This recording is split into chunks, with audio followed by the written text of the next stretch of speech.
And I am very happy to stand before you in this place.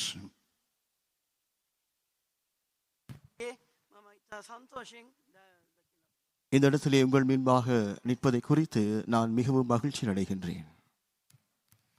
Because I never thought that I will come to Sri Lanka in such a way. I got all kind of hindrances and obstacles where I have no way to come here. මන්දයත් මම හිතුවේ නෑ මට ශ්‍රී ලංකාවට එන්න ලැබෙයි කියලා. ශ්‍රී ලංකාවට එන්න නොහැකි වන පරිදි නොඑක ආකාර බාධක පැන නගිමින් තිබුණා. இலங்கை தேசத்துக்கு வருவேன் என்று நான் நினைத்து பார்க்கவில்லை. இலங்கைக்கு வருவதற்கு பலவிதமான தடைகள் இருந்தது. ஆனாலும் தேவன் சகல தடைகளையும் அகற்றி என்னை இங்கே கொண்டு வந்திருக்கிறார். And even the airplane what I have booked that has also been cancelled. මම වෙන පිණිස මම ටිකට් පත වෙන් කරගෙන තිබුණා වූ ගුවන් යානය පවා එය නවත්වා තිබුණා. நான் இங்கே பிரயாணம் செய்து வரும்படியாக பதிவு செய்யப்பட்டிருந்ததான விமானமும் கூட அந்த பயணம் ரத்து செய்யப்பட்டிருந்தது. But anyhow, there was a heavy rain in southern India and most probably there is no possibility of coming to this place. දකුණු ඉන්දියාවේ අධික වර්ෂාපතනයක් තිබුණ නිසා මේ ස්ථානට එන්නට බැරි තත්ත්වයක් උදා වෙමින් තිබුණා. தென்னிந்தியாவிலே அதிகமான மழை பெய்து கொண்டிருந்தபடியினால் பிரயாணம் செய்வதற்கு அது பெரிதான தடையாக இருந்தது. But anyhow, I prayed, God, let the rain stop. Till I go back to India, no rain should fall. And I must away to Sri Lanka. මම යාඥා කරා ස්වාමිනී මම නැවත ඉන්දියාවට හැරී යනතුරු බැස ඇති නොවිය යුතුයි කියා යාඥා කරා. நான் தேவனிடத்திலே ஜெபித்த காரியம் என்னவென்றால், தேவனே, நான் இலங்கைக்கு வந்து மறுபடியுமாய் திரும்பி போகும் வரைக்குமாக மழை தடையா இருக்கக்கூடாது என்று நான் ஜெபித்தேன். Accordingly, God heard the prayer and brought me here. අනුව දෙවියන් වහන්සේත් මගේ ආඥාවට සවන් දී මම මේ ස්ථානට ගෙනාසේක. அப்படியே என்னுடைய ஜெபத்திற்கு கர்த்தர் பதில் கொடுத்து என்னை இங்கே கொண்டு வந்திருக்கிறார். And I'm very happy to see all your faces. ඔබ සියලු දෙනාම මේ ස්ථානයේ දැකීම මට මහත් සතුටක් තිබෙනවා. உங்கள் யாவருடைய முகங்களையும் இந்த இடத்திலே காண்பது எனக்கு மிகுந்த மகிழ்ச்சியை கொடுக்கின்றது. In 2016 I came here. After that 7 years later I have come into this place. වර්ෂ 2016 දී මම මේ ස්ථානට පැමිණියා. දැන් අවුරුදු 7ක කාලයකට පසුව මම මේ ස්ථානට නැවත ඇවිත් සිටිනවා. 2016 ஆண்டிலே நான் இலங்கை தேசத்துக்கு வந்தேன். அதன் பிற்பாடு 7 வருஷங்கள் பிற்பாடு மறுபடியும் நான் இப்பொழுது இங்கே வந்திருக்கிறேன். And God must do his definite work in my life. දෙනස මගේ ජීවිතේ උන්වහන්සේගේ ස්ථිරසාර වැඩය කළ යුතු තිබෙනවා. தேவன் தாமே என்னுடைய வாழ்க்கையிலே அவருடைய திட்டவட்டமான கிரியை நிறைவேற்ற வேண்டும். You must always pray for me and I also will pray for this Sri Lanka. ඔබ මා උදෙසා යාඥා කරන මමත් ශ්‍රී ලංකා දේශය උදෙසා යාඥා කරන්නම්. நீங்கள் எனக்காக ஜெபியுங்கள், நானும் உங்களுக்காக இலங்கை தேசத்திற்காக ஜெபிக்கின்றேன். Now let us turn our scripture to the book of Judges chapter 1 verse 15. Judges chapter 1 verse 15. දැන් විනිශ්චයකාරගේ පොතේ පළවන පරිච්ඡේදයේ 15 වන පදයට අපි පෙරලමු. இப்பொழுது நம்முடைய வேதாகமங்களை நியாயாதிபதிகளின் புஸ்தகம் 1ஆம் அதிகாரம் 15ஆம் வசனத்துக்கு திருப்புவோமாக. And she said unto him, Give me a blessing, for thou hast given me a south land. Give me also springs of water. And Caleb gave her the upper springs and the nether springs. ඇද මට වරයක් දුන මැනවි. මක්නිසාද ඔබ දකුණු රටක් මට දී තිබේ. දිය උල්පත්ද මට ලැබේවයි කීවාය. එවිට කාලෙබ් ඉහළ උල්පත්ද පහළ උල්පත්ද ඇට දුන්නේය. அப்பொழுது அவள் எனக்கு ஒரு ஆசீர்வாதம் தர வேண்டும், வறட்சியான நிலத்தை எனக்கு தந்தீர், நீர்ப்பாய்ச்சலான நிலங்களையும் எனக்கு தர வேண்டும் என்றாள். அப்பொழுது காலேப் மேற்புறத்திலும் கீழ்ப்புறத்திலும் அவளுக்கு நீர்ப்பாய்ச்சலான நிலங்களை கொடுத்தான். Now here, now Asa is asking for a better land because he got something, but she says that it was a dry land, be me a land which is having good springs. මේ ස්ථානයේ අක්සා ඇයට දේශයක් ලැබී තිබුණා. නමුත් දිය උල්පත් ඇත්තා වූ ඊටත් එය වියලි භූමියක්, එම ලෙස දිය උල්පත් ඇත්තා වූ හොඳ ඉඩමක් ඉල්ලා සිටියා. இந்த இடத்திலே அக்சால் கூறுவது என்னவென்றால், அவளுக்கு கிடைத்ததான அந்த நிலமானது வறட்சியான நிலமாயிருக்கின்றபடியினாலே இன்னும் சிறப்பான ஒரு நிலத்தை தரும்படியாக அவள் கேட்கின்றாள். Now Asa means nothing but it is the church in the New Testament And you must understand, as you are as you are a person of the New Testament, you have a prayer to pray to the Lord. අක්සා යනු නවගිසුම් සභාව පිළිබිඹු කරනවා. නවගිසුම් සභාවන ඔබ අක්සා ඔබටත් දෙන් වහන්සේට කර යුතු යාඥාවක් ඉල්ලීමක් තිබෙනවා. அக்சால் என்று சொல்லும் பொழுது அது புதிய ஏற்பாட்டு சபையைத்தான் காண்பிக்கிறது. அதாவது உங்கள் ஒவ்வொருவரையும் காண்பிக்கின்றது. நீங்களும் கூட புதிய ஏற்பாட்டு சபையில் இருக்கின்றதான நீங்கள் தேவனிடத்திலே ஜெபிக்க வேண்டியதான ஒரு ஜெபம் உண்டு. And you have our God Caleb, our Jesus Christ, and you had to make a request, and you had to make a petition, asking the Lord to give a better life, whatever you are experiencing in the present days. ඔබට කාලෙබ් යේසුස් වහන්සේ කාලෙබ් සිටිනවා. එම නිසා දැන් ඔබ කොයිතත් හිටියත් වඩා හොඳ ජීවිතයක් ඔබට දබා දෙන ලෙස ඔබ යේසුස් වහන්සේට කනලාව කළ යුතු තිබෙනවා, යාඥා කළ යුතු තිබෙනවා. காலேபு இந்த இடத்திலே உங்களுடைய கர்த்தராகிய இயேசு கிறிஸ்துவை வெளிப்படுத்துகிறார். ஆகவே நீங்கள் உங்கள் தேவனிடத்திலே இயேசுவினிடத்திலே ஜெபிக்க வேண்டியதான ஜெபம் என்னவென்றால், இன்னும் சிறப்பான ஒரு வாழ்க்கையை, சிறப்பான ஒரு நிலவரத்தை உங்களுக்கு தரும்படியாக நீங்கள் அவரிடத்திலே விண்ணப்பிக்க வேண்டும், ஜெபிக்க வேண்டும். And he's asking, give me the spring land. උල්පත් ඇති ඉඩමක් දෙන ලෙස ඇය ඉල්ලා සිටිනවා. நீர்ப்பாய்ச்சலான நிலத்தை எனக்கு தாரும் என்று அவள் கேட்கின்றாள். Why? Because dry land, desert, wilderness, there is a lot of difficulties found in that place. මන්දයත් වියලි භූමියක්, වනාන්තරයක්, කාන්තාරයක්, දුෂ්කරතාවලින් සමන්විත තැනක් වෙනවා. ஏனென்றால் வறட்சியான, வனாந்தரமான, பாலைவனமான அந்த பிரதேசம், நிலமானது பல்வேறுபட்டதான கடினமான கஷ்டமான சூழ்நிலைகளை வெளிப்படுத்துகின்றது. Even in the wilderness, Israelites had a wonderful life. කාන්තාරේ පවා ඊශ්‍රායල් සෙනගට අරුම පුදුම ජීවිතයක් තිබුණා. வனாந்திரத்திலேயும் கூட இஸ்ரவேல் புத்திரருக்கு அற்புதமான ஆச்சரியமான ஒரு வாழ்க்கை காணப்பட்டது.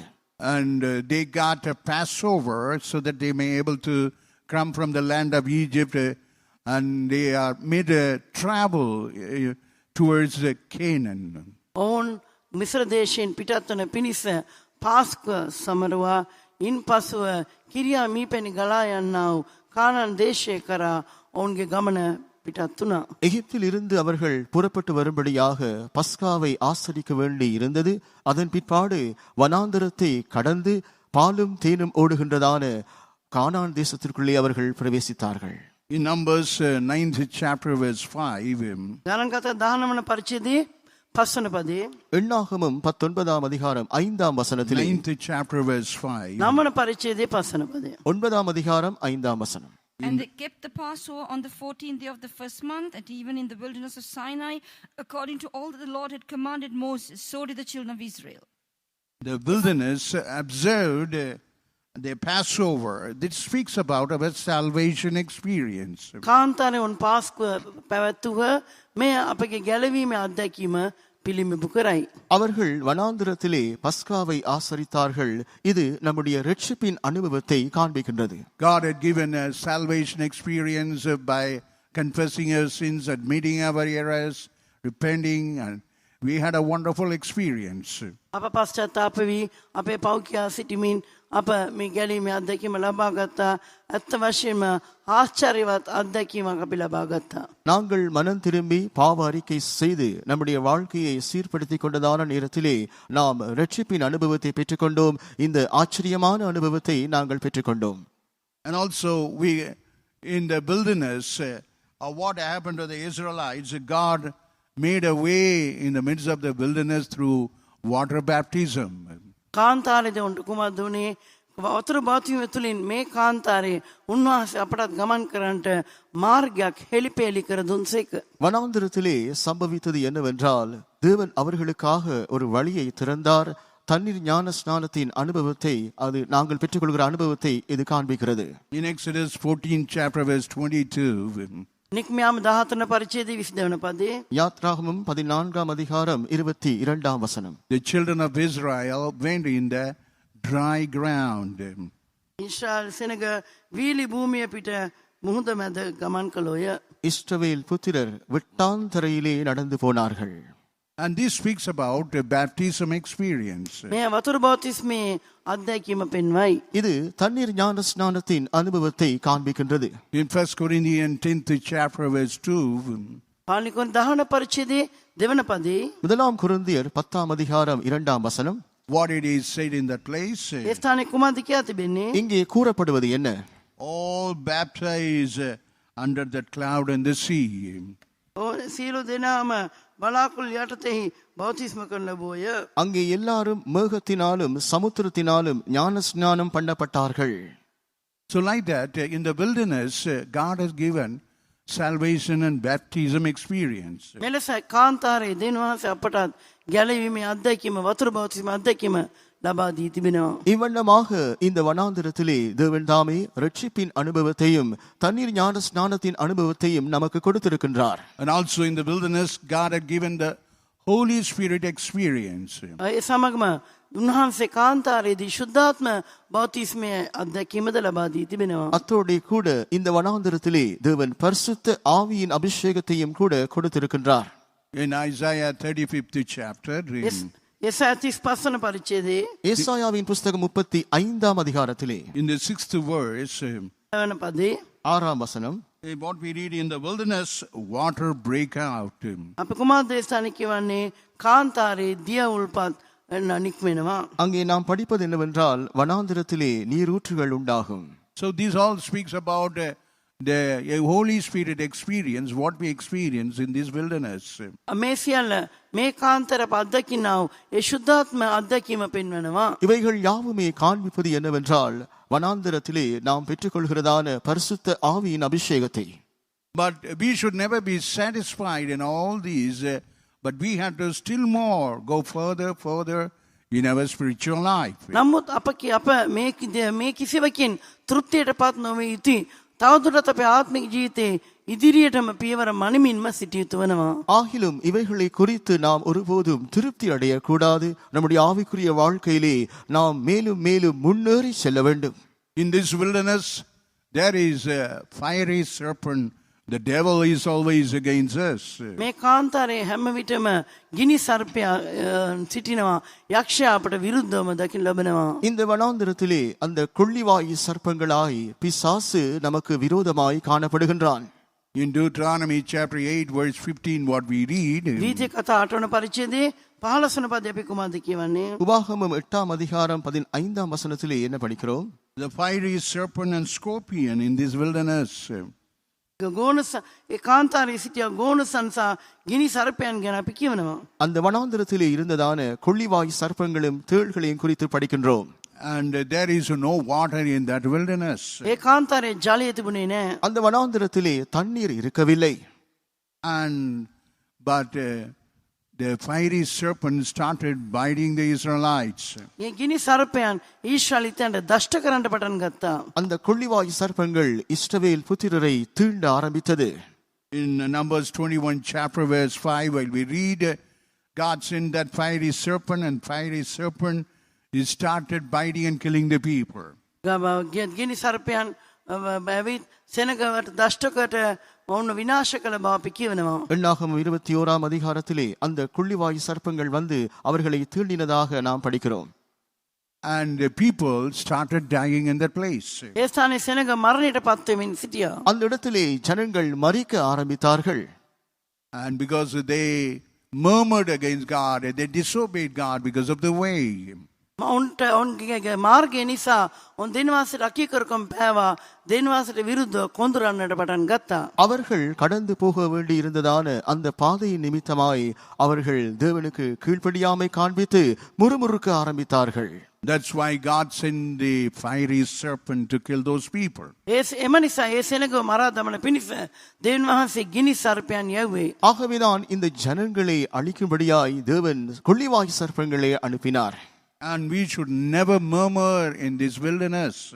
අපි මේ කාන්තාරයේ කිසි විට හෝ කෙඳිරීම සුසුවන්නේ නැහැ. இந்த வனாந்திரத்திலே நாங்கள் ஒருபோதும் முறுமுறுக்க கூடாது. When we murmur God, then and the devil will be always operating against our life. අපි දෙවියන්වහන්සේට කොන්තරන අවස්ථාවේදී යක්ෂයා හැම විටම අපේ ජීවිතයේ ක්‍රියා කරන්න මින් සිටී. நாங்கள் தேவனுக்கு விரோதமாக முறுமுறுக்கின்றதான நேரத்திலே பிசாசு எப்பொழுதும் நம்முடைய ஜீவியத்திற்கு விரோதமாய் கிரியை செய்ய முயற்சி செய்வான். And also what Jesus saying to the disciples. ඒස්වාසේ ගෝලයා නමත කුමද කිව්වේ? அத்தோடு இயேசு தம்முடைய சீஷர்களுக்கு என்ன கூறினார்? In John the Gospel 6th chapter verse 43 what he says. යෝහන් තුමාගේ සුභාරංචි 6 වන පරිච්ඡේදයේ 63 වන පදයේ උන්වහන්සේ කුමද කිව්වේ? யோவான் சுவிசேஷம் 4ஆம் அதிகாரம் 63ஆம் வசனத்திலே 6th chapter verse 43. 43ஆம் පරිච්ඡේදයේ வசனம். 43 පදය. 6ஆம் அதிகாரம் 43ஆம் வசனம். What Jesus said, don't murmur among yourselves, because murmuring will come automatic in your life, but you must not murmur against God. නුඹලා අතරේ නොකොඳුරලා කෙන්දිරීම ඇතිවෙන්න පුළුවන්. නමුත් දෙවියන්වහන්සේට විරුද්ධව කොතනන්න එපායයි ඒ ස්ථානයේ කියා තිබෙනවා. உங்களுக்குள்ளே முறுமுறுக்க வேண்டாம் என்று சொன்னார். ஆகவே நாங்கள் தேவனுக்கு விரோதமாக முறுமுறுக்க கூடாது. In 1 Corinthians 10th chapter verse 10, පානිකොන් 10 වන පරිච්ඡේදයේ 10 වන පදයේ முதலாம் கொரிந்தியர் 10ஆம் அதிகாரத்திலே நாம் படிக்கும் பொழுது in the 10th verse, 10ஆம் வசனம், and neither murmur, because the people who murmur were all destroyed. නුඹලා නොකොඳුරලා ඔවුන්ගෙන් සමහරෙක් කොඳුරා විනාශකයාගෙන් නාස්ති වුණෝය. அவர்களில் சிலர் முறுமுறுத்து சங்காரக்காரனாலே அழிக்கப்பட்டார்கள். So we should not murmur in this wilderness. එම නිසා මේ කාන්තාරේ අපි කෙන්දිරීම සුසු නෑ. ஆகவே இந்த வனாந்திரத்திலே நாம் முறுமுறுக்க கூடாது. We need that help of God in this wilderness. මේ කාන්තාර දෙවියන්වහන්සේගේ උපකාරය අපට අවශ්‍යයි. இந்த வனாந்திரத்திலே தேவனுடைய ஒத்தாசை நமக்கு அவசியமாயிருக்கின்றது. And the devil may bring a lot of discomfort and trouble in our life. යක්ෂයා අපේ ජීවිතේ බොහෝ අපහසුතාවයන් කරදර මතු කළ හැක. பிசாசு நம்முடைய வாழ்க்கையிலே பலவிதமான அசௌகரியங்களையும் பலவிதமான துக்கங்களையும் துன்பங்களையும் ஏற்படுத்துவான். Because he always work against our prosperity, our spiritual progress. මන්දේ හැමිටම යක්ෂයා අපගේ සඵලත්වයට අපගේ ආත්මික අභිවෘද්ධියට විරුද්ධව කටයුතු කරනවා. ஏனென்றால் பிசாசானவன் எப்பொழுதுமே நம்முடைய செழிப்பிற்கு விரோதமாக ஆவிக்குரிய வளர்ச்சிக்கு விரோதமாகவே அவன் கிரியை செய்கின்றான்.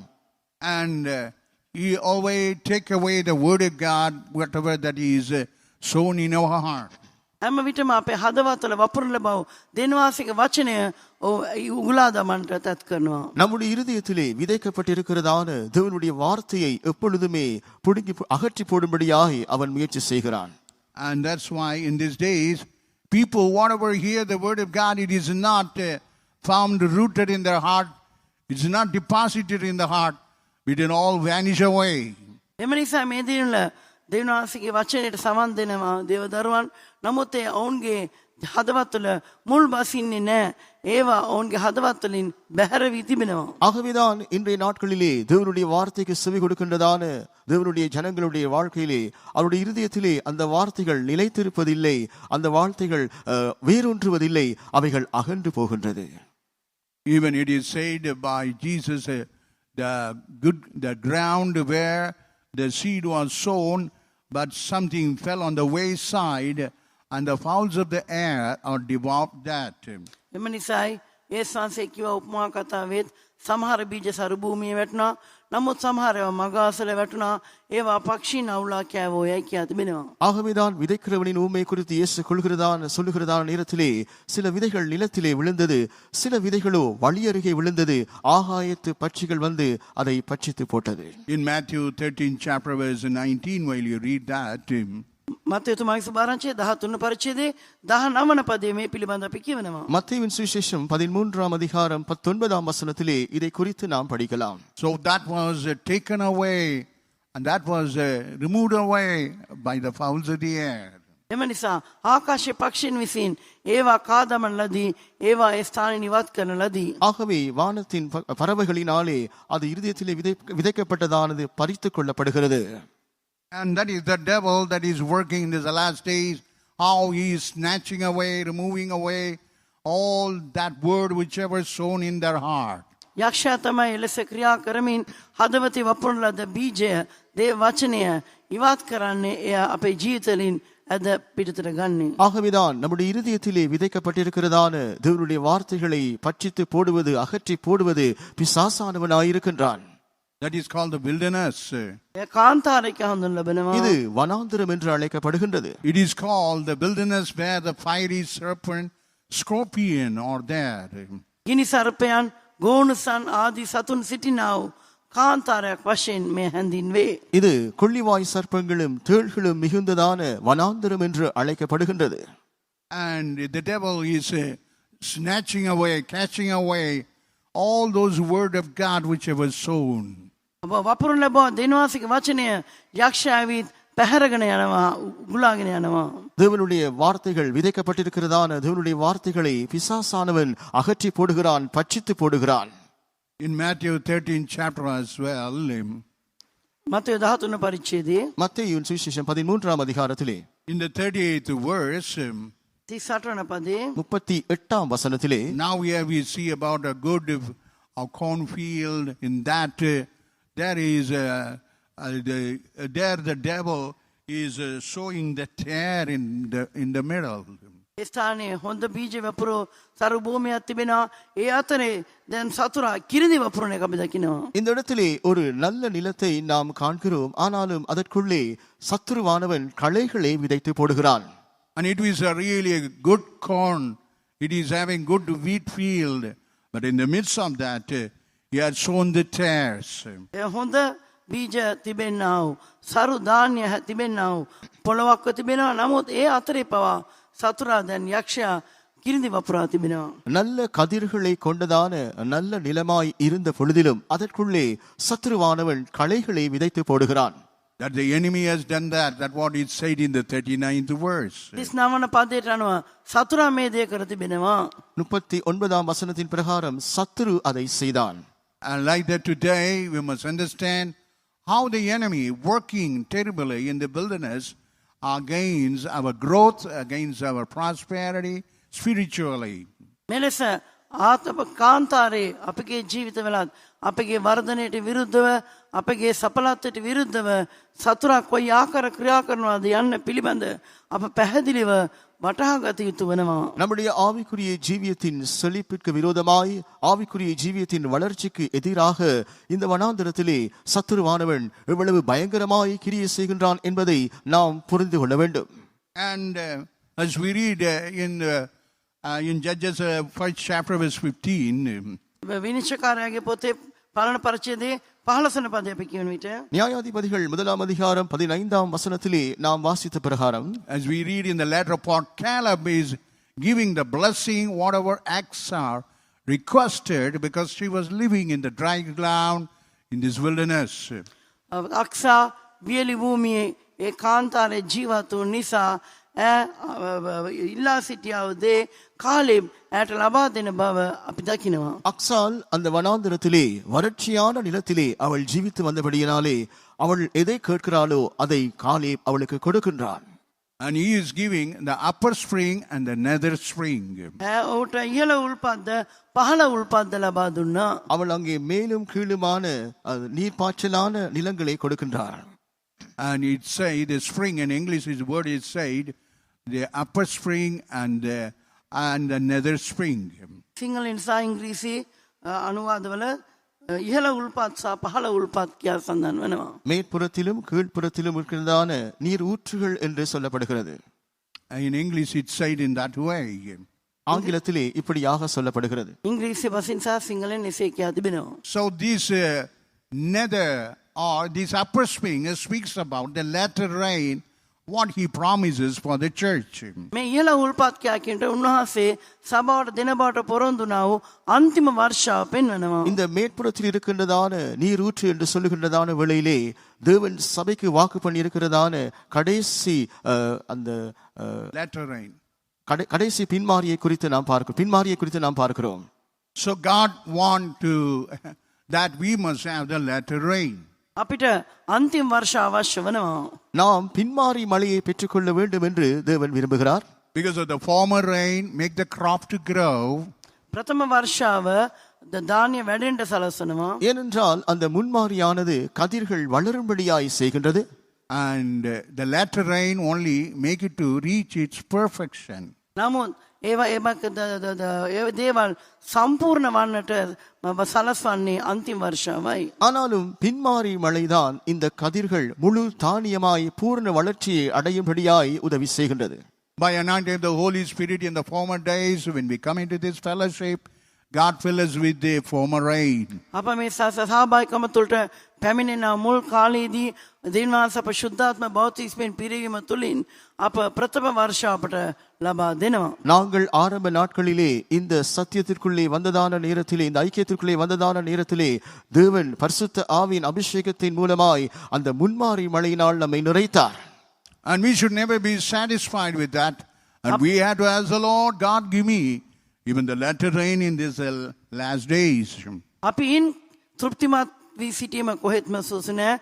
ස්වාමිනේ මේ අන්තිම දවස්වල මට අන්තිම වර්ෂාව දෙවා දුන මැනව කියා අප දෙවියන්වහන්සේගෙන් ඉල්ලන්ට වග බලාගත යුතුයි. அத்தோடு நாம் திருப்தி அடைந்து விடக்கூடாது. இந்த கடைசி நாட்களிலே தேவனே பின்மாறி மழையை தாரும் என்று நாம் கேட்க வேண்டும். The Caleb is promising Aksa, yes, I give a better spring, what you are asking. Now you receive this upper spring. කාලේ වක්සාට පොරොන්දු වෙනවා. ඔබ ඉල්ලූ පරිදි මම ඔබට වඩා හොඳ උල්පත් ලබා දෙන්නම්. දැන් ඉහළ උල්පත් ඔබට ලැබෙනවා. ஆகவே காலேப் இங்கே அக்சாலை நோக்கி கூறுகிறான், ஆம் நீ கேட்ட பிரகாரமாக அந்த ஊற்றுகள் உள்ளதான நிலத்தை நான் உனக்கு தருகிறேன். மேற்புறத்திலே நீர் ஊற்றுள்ளதான அந்த இடத்தை நான் உனக்கு தருகிறேன்.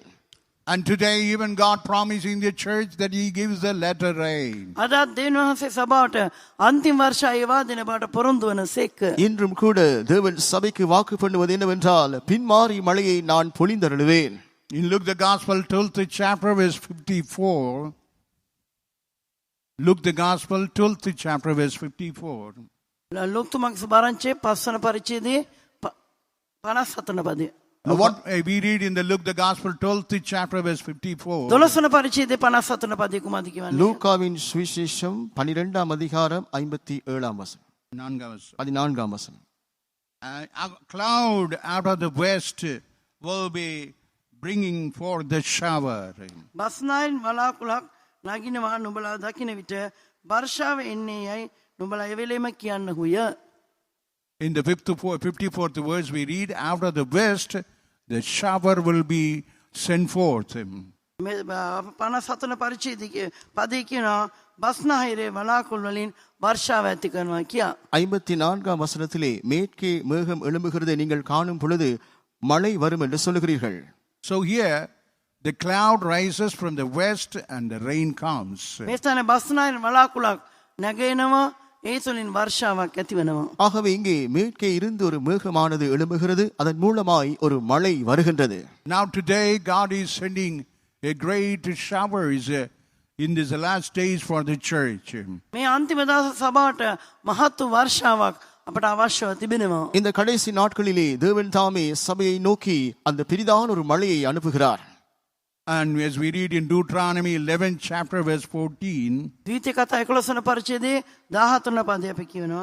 உபாகமம் 11ஆம் அதிகாரம் 14ஆம் வசனத்திலே what we read in that place, ඒ ස්ථානයේ අපි කුමක්ද කියවන්නේ? அங்கே நாம் என்ன படிக்கிறோம்? I will give you rain. මම ඔබට නුඹලාට වැස්ස දෙන්නෙමි. நான் உங்களுக்கு மழையை அனுப்புவேன். And I will give a rain at the due season. මම සුදුසු කාලෙදී වර්ෂාවේ වා දෙන්නෙමි. நான் ஏற்ற காலத்திலே மழையை பெய்ய பண்ணுவேன். And that is the first rain as well as the latter rain. එය ප්‍රථම වර්ෂාව මෙන්ම අන්තිම වර්ෂාවද වෙනවා. அது முன்மாறியும் பின்மாறியுமாக இருக்கும். So here God promises that you would send the first rain as well as the latter rain. මේ ස්ථානයේ ප්‍රථම වර්ෂාවත් අන්තිම වර්ෂාවත් එවන බවට ස්වාමින් වහන්සේ පොරොන්දු වනසේක. இந்த இடத்திலே தேவன் தாமே முன்மாறி மழையையும் பின்மாறி மழையையும் அனுப்புவதாக வாக்கு பண்ணுகிறார். When you have that rain, certainly there will be prosperity in body, soul and spirit for the holiness. අත වශයෙන්ම මේ වර්ෂාව ලැබෙන අවස්ථාවේදී අපගේ ආත්මය ප්‍රාණය ශරීරයේ ශුද්ධකම උදෙසා ශුද්ධකම පිළිබඳ සමෘද්ධියක් பிரகத்தியாக ඇති වෙනවා. இந்த மழையை தேவன் தாமே அனுப்புகின்றதான நேரத்திலே மெய்யாகவே நம்முடைய ஆவி ஆத்துமா சரீரத்திலே பரிசுத்தத்தை குறித்ததான ஒரு வளர்ச்சி உண்டாகின்றது. And that's why the corn will be growing there. ඒ නිසා ඒ ස්ථානයේ ධාන්‍ය වර්ධනය වන්නේ. இது நிமித்தமாகவே தான் அந்த தானியமானது வளர்கின்றது. And wine will be there. ඒ ස්ථානයේ මුද්‍රික පානයද තිබෙනවා ඇත. அங்கே திராட்சை ரசமும் உண்டு. And there will be oil. ඒ තෙල් තිබේ. அங்கே எண்ணெயும் உண்டு. So these are the blessing of the latter rain. මේවා අන්තිම වර්ෂාවේ ආශිර්වාද වේ. இவைகளே பின்மாறி மழையின் ஆசீர்வாதங்களாய் இருக்கின்றது. So when God sent the latter rain, the three things, body, soul and spirit would be benefited. ස්වාමීන් වහන්සේ අන්තිම වර්ෂාවේ ඒවා දෙන විට ආත්මය ප්‍රාණය ශරීරය තුනේටම ඒ ආශිර්වාද ලැබෙනවා. ஆகவே தேவன் பின்மாறி மழையை அனுப்புகின்றதான நேரத்திலே ஆவி ஆத்துமா சரீரமாகிய மூன்றிலுமே நன்மை உண்டாகின்றது. Corn and also the wine and the oil will be there. ධාන්‍ය මුද්‍රික පානය තෙල් මේවාද තිබෙනු ඇත. தானியம் திராட்சை ரசம் எண்ணெயும் அங்கே உண்டு. And we will have the great changes in our body, soul and the spirit. අපගේ ආත්මය ප්‍රාණය ශරීරයේ සැබෑ වෙනස්කම් සිදුවනවා ඇත. நம்முடைய ஆவி ஆத்துமா சரீரத்திலேயும் பெரிதான மாற்றங்கள் உண்டாகும். But what it is said is that you must have a desire for the latter rain. නමුත් කුමද්ද පවසන්නේ පවසිය යුත්තේ අන්තිම වර්ෂාව උදෙසා ඔබ තුළ ආශාවක් තිබිය යුතුයි. ஆனாலும் கூறப்படுவது என்னவென்றால் இந்த பின்மாறி மழையை குறித்ததான ஒரு வாஞ்சை உங்களுக்குள்ளே இருக்க வேண்டும். In Job 29:23, யோබ් 29:23 யோபு 29ஆம் அதிகாரம் 23ஆம் வசனத்திலே, here in English it says you have to wait, but in Tamil it says you have to desire for the latter rain. ස්ථානයේ The 29, in the 23rd verse, 29 වන පරිච්ඡේදයේ 23 වන පදයේ யோபு 29ஆம் அதிகாரம் 23ஆம் வசனம். and what it is said in English, you have to wait for that latter rain. ඉංග්‍රීසි භාෂෙන් කියා තිබෙනවා අන්තිම වර්ෂාව උදෙසා බලා සිටිය යුතුයි කියා. ஆங்கிலத்திலே இந்த பின்மாறி மழைக்காய் காத்திருக்க வேண்டும் என்று சொல்லப்படுகிறது. In Tamil it says you have to desire for the latter rain. දමිළ භාෂෙන් කියා තිබෙනවා අන්තිම වර්ෂාවට ආශා විය යුතුයි කියා. தமிழ் மொழிபெயர்ப்பிலே பின்மாறி மழைக்கு ஆசை உள்ளவர்களாய் இருங்கள் என்று சொல்லப்படுகிறது. So that's why how much you have a desire and waiting for the latter rain in such a way, God would send a latter rain as he had promised Aksa, the upper spring. අක්සාට ඉහළ උල්පත් දෙන්නට පොරොන්දු විලසින්ම ඔබට අන්තිම වර්ෂාව ගැන කොයිතරම් ආශාවක් තිබෙනවද? අන්තිම වර්ෂය එනතුරු කොතෙක් දුර බලා සිටිනවද? ඒ තරමට ඔබටත් අන්තිම වර්ෂය ඒවා දෙනු ලබනවා ඇත. அக்சாலுக்கு எப்படியாக அந்த மேலே இருந்ததான நீரூற்றுகள் உள்ள நிலத்தை கொடுக்கப்பட்டதோ அப்படியே இந்த பின்மாறியை குறித்ததான வாஞ்சை எவ்வளவு அதிகமாய் உங்களுக்குள்ளே இருக்கின்றதோ அவ்வளவு அதிகமாய் உங்களுக்கும் இந்த மழை கொடுக்கப்படும். You will be waiting for that, you must be praying for that. ඔබ ඒ උසා බලා සිටිය යුතුයි, ඒ උසා යාඥා කරමින් පසු යුතුයි. இதற்காக நீங்கள் காத்திருக்க வேண்டும், இதற்காக நீங்கள் ஜெபிக்க வேண்டும். In Zechariah 10th chapter verse 1 what we read, සකරියා 10 වන පරිච්ඡේදයේ පාලන පදයේ අපි කුමක්ද කියවන්නේ? சகரியாவின் புஸ்தகம் 10ஆம் அதிகாரம் 1ஆம் வசனத்திலே என்ன படிக்கிறோம்? and you had to ask the Lord of this latter rain. අන්තිම වර්ෂාව උසා ඔබ ස්වාමීන් වහන්සේගෙන් ඉල්ලා සිටිය යුතු බව ඒ කියා තිබෙනවා. பின்மாறி காலத்து மழையை கர்த்தரிடத்திலே வேண்டிக் கொள்ளுங்கள் என்று கூறப்படுகிறது. And you had to make a request, you had to make a supplication and wait for that and ask the Lord to send the latter rain in these last days. මේ අන්තිම දවස්වල අන්තිම වර්ෂය ඒවා දෙන ලෙස උන්වහන්සේගෙන් ඉල්ලා සිටිය යුතුයි. උන්වහන්සේට කන්නලාව කළ යුතුයි. ඒ උසා ඔබ බලා සිටිය යුතුයි. இந்த கடைசி நாட்களிலே தேவன் தாமே பின்மாறி மழையை நம்ம மத்தியிலே அனுப்பும்படியாக நீங்கள் ஜெபிக்க வேண்டும், விண்ணப்பிக்க வேண்டும். அதற்காக நீங்கள் ஆவலோடு காத்திருக்க வேண்டும். And because our God is waiting for good fruit land. මන්දයා අපේ දෙවියන් වහන්සේ සරු පළදාවක් ඇත්තා වූ தேசයක් උදෙසා භූමියක් උදෙසා බලා සිටිනසේක. ஏனென்றால் நம்முடைய தேவன் தாமே நற்கனிகளை கொடுக்கின்றதான ஒரு நிலத்திற்காய் காத்திருக்கின்றார். In James 5th chapter verse 7, he is waiting to send the latter rain with that to have a better ground with the fruits. යාකෝබ 5 වන පරිච්ඡේදයේ 7 වන පදයේ සරු භූමියේ අනර්ග පල හටගන්නවන පිණිස අන්තිම වර්ෂා එවන්නට බලා සිටිනවා කියා අපි වාක්‍යයෙන් දකිනවා. யாக்கோபு 5ஆம் அதிகாரம் 7ஆம் வசனத்திலே நற்கனிகளை உடையதான அந்த நற்பயிர்களை உடையதான நிலமாய் மாறும்படியாய் தேவன் பின்மாறி மழையை அனுப்புவதை குறித்து நாம் அங்கே பார்க்கிறோம். And that's why how much you desire, you will have a great growth to the growth of perfection for the coming of the Lord. එම නිසා ඔබ තුළ කොයිතරම් දුරට ආශාවක් තිබෙනවද ඒ තරමට ඒ ශාසිකීමට සූදානම් වන පිණිස ඔබ තුළ වර්ධනයක් සිදුවනු ඇත. ஆகவே நீங்கள் எவ்வளவு அதிகமாய் வாஞ்சிக்கின்றீர்களோ அவ்வளவு அதிகமாக கர்த்தராகிய இயேசு கிறிஸ்துவின் வருகைக்கென்று உங்களுக்குள்ளே ஒரு பெரிதான வளர்ச்சி உண்டாகும். Because our king is having a great favor of sending the latter rain. මන්දයත් අන්තිම වර්ෂ එවාදීම මගින් රජතුමාණන් අපට බොහෝ සෙයින් සරණ වනසේක උපකාර කරනසේක. ஏனென்றால் இந்த பின்மாறி மழையை நமக்கு அனுப்பி தருவதன் மூலமாக நம்முடைய ராஜாவானவர் நமக்கு அதிகமாய் ஒத்தாசையாயிருக்கின்றார். And that's why in the morning let us utilize that you waiting and praying for the latter rain. එම නිසා අන්තිම වර්ෂාව සහ බලා සිටීමෙන් කන්නලා කිරීම පිළිබඳව අප කාලය ගත ඒ කාලය ගත කරන්නට වග බලා ගනිමු. ஆகவேதான் இந்த பின்மாறி மழைக்காய் நாங்கள் வேண்டிக் கொள்ள வேண்டும், விண்ணப்பிக்க வேண்டும். இதற்காக நாம் நேரத்தை செலவழிக்க வேண்டும். And also Caleb promises Achsah that nether spring. ඒ සමගම අක්සාට කාලෙබ් පහළ උල්පද්ද දෙන්න පොරොන්දු වෙනවා. அதே நேரத்திலே இந்த அக்சாலுக்கு காலேப் கீழ்ப்புறத்தில் இருக்கின்றதான ஊற்றுக்களையும் வாக்கு பண்ணுகிறார்.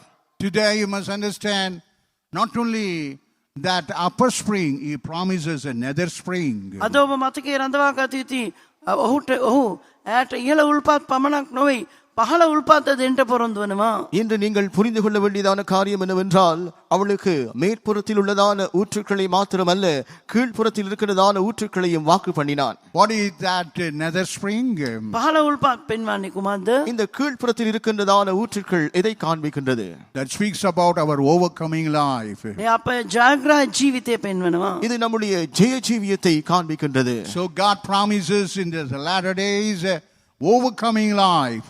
මේ අන්තිම දවසල ජයග්‍රහ ජීවිතයක් දෙන්න දෙනවාස අපට පොරොන්දු වනසේක. இந்த கடைசி நாட்களிலே ஜெய ஜீவியத்தை நமக்கு கொடுக்கும்படியாய் தேவன் வாக்கு பண்ணி இருக்கின்றார். If you are an overcomer only, you can be seated along with Jesus Christ. ඒසා සමග ඔබට අසුන්ගෙන සිටිය හැක්කේ ඔබ ජයග්‍රහකෙක් වුවහත් පමණයි. நீங்கள் ஜெயம் கொண்டவர்களாய் மாறினால் மாத்திரமே இயேசு கிறிஸ்துவோடே கூட உட்கார முடியும். In the Revelation 12th chapter verse 11, එළිදර 12 වන පරිච්ඡේදයේ 11 වන පදයේ අපි කියනවා வெளிப்படுத்தலின் புஸ்தகம் 12ஆம் அதிகாரம் 1ஆம் வசனத்திலே 11ஆம் வசனம். 11ஆம் அதிகாரம் 1ஆம் வசனம். 12th chapter verse 11, what we read. 12 වන පරිච්ඡේදයේ 11 වන පදයේ කුමක්ද කියවන්නේ? 12ஆம் அதிகாரம் 11ஆம் வசனத்திலே Now they are overcoming. How they overcome? Because of the blood of the Lamb. ඔවුන් ජයගත්තෝය කොහොමද ජයගත්තේ?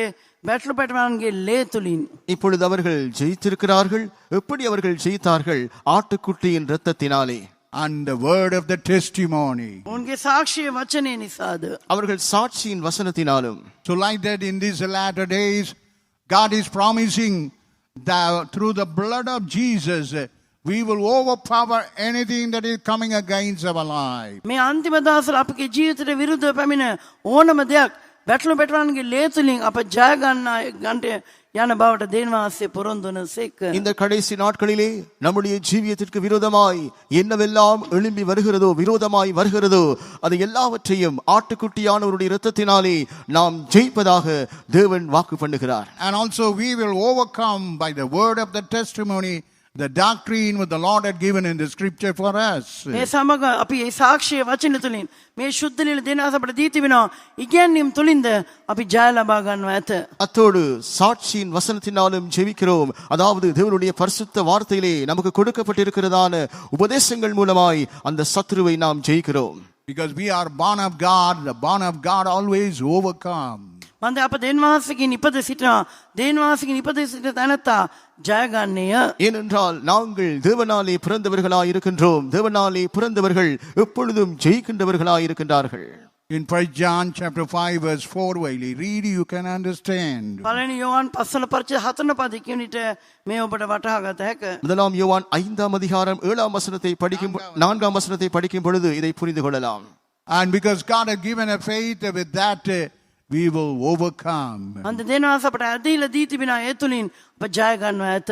ஏனென்றால் தேவன் நமக்கு விசுவாசத்தை கொடுத்திருக்கிறார். அந்த விசுவாசத்தினாலே நாம் ஜெயிக்கின்றோம். So that's why in the morning, God promises even another spring of overcoming life. එම නිසා මේ උදෑසන දෙනවාස අපට පහළ උල්පත්ද එනම් ජයග්‍රහ ජීවිතයක්ද දෙන්නට පොරොන්දු වන සේක. ஆகவேதான் தேவன் இந்த காலை நேரத்திலே கீழ்ப்புறத்தில் இருக்கின்றதான ஊற்றுக்களை, அதாவது ஜெய ஜீவியத்தை நமக்கு தரும்படியாய் அவர் வாக்கு பண்ணுகிறார். And that's why in these days, let's overpower the devil in these last days. එම නිසා මේ අන්තිම දවස්වල යක්ෂයා අභිභව අපි ජය ගනිමු.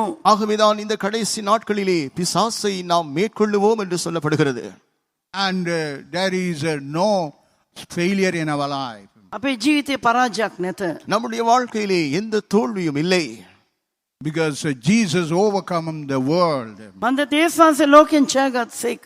ஏனென்றால் இயேசு உலகத்தை ஜெயித்தார். And we will also overcome the world. අපිත් ලෝකෙන් ජය ගන්නවා ඇත. நாங்களும் கூட உலகத்தை ஜெயிப்போம். And we will also be seated in that throne. අපිත් ඒ සිංහාසනේ වාඩි වී සිටිනවා ඇති. நாங்களும் கூட அந்த சிங்காசனத்திலே உட்காருவோம்.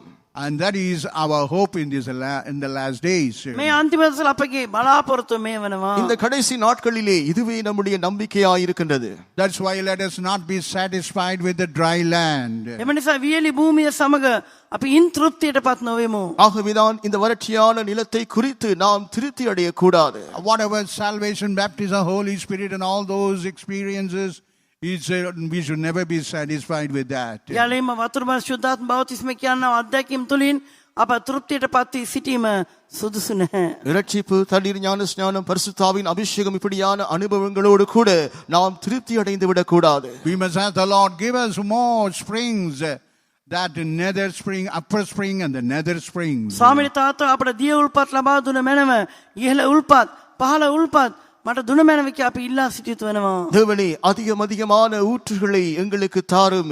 மேற்புறத்தில் உள்ள ஊற்றுகள், கீழ்ப்புறத்தில் உள்ள ஊற்றுகளை எங்களுக்கு தாரும் என்று நாம் வேண்டிக் கொள்ள வேண்டும். Then he will give it and we will overpower the devil.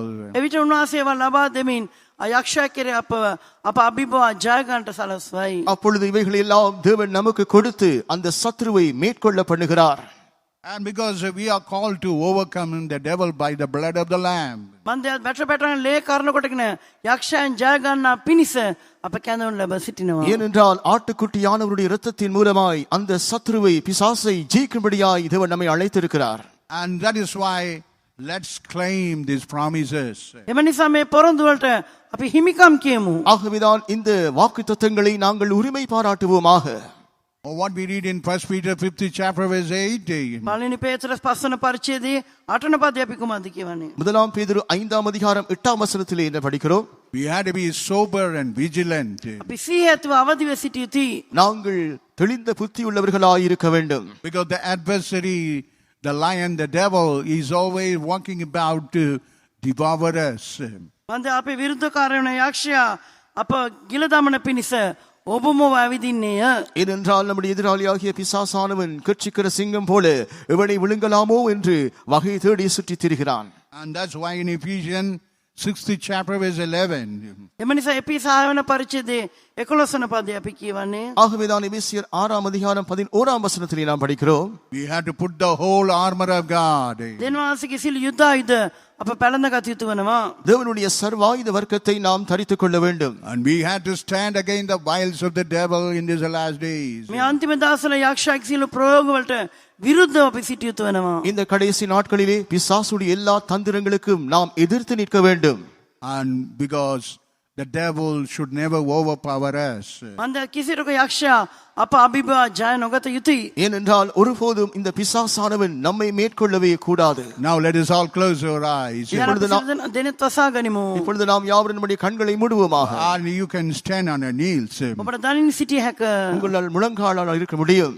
now we are going to submit ourselves in the hand of the Lord. දැන් දෙවියන්ගේ හස්තයට අප බාර දෙන්න යනවා. நாம் இப்பொழுது நம்மை தேவனுடைய கரத்திலே ஒப்புவிக்க போகிறோம். Just like Asa, we are also going to ask the Lord. අක්සාමෙන් අපි දෙවියන්ගෙන් ඉල්ලන්ට යනවා. அக்சாலை போல நாங்களும் தேவனிடத்திலே கேட்க போகின்றோம். Oh Lord, I'm not satisfied with the wilderness, the dry land, but I want a spring land, springs which is upper and the nether springs. ස්වාමිනී හුදෙක්ම බියලි කාන්තාරකින් මම තෘප්තියට පත්වන්නට යන්නේ නැහැ.